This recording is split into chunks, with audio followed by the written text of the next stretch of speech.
Une terre complètement sèche. Cet agriculteur vient de planter de nouvelles vignes et il est obligé de les arroser abondamment.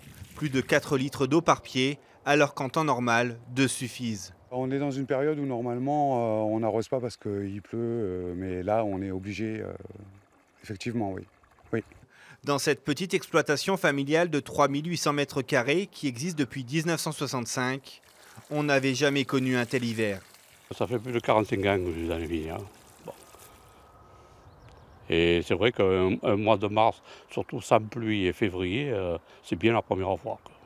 À quelques kilomètres de là, les gardes forestiers font le même constat. L'eau manque, comme ici au Muy, avec cette petite rivière qui est déjà à sec. On a toujours à peu près entre 20 et 30 cm d'eau dans ce secteur-là.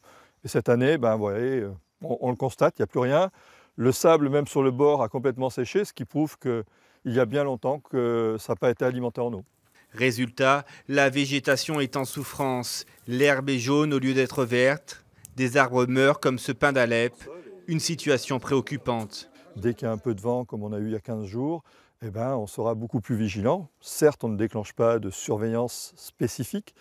On est on est même trop tôt dans la saison, on est quand même qu'au mois de mars.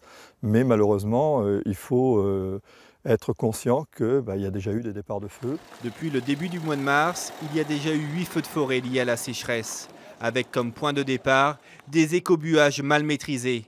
À la même époque l'année dernière, un seul incendie était recensé.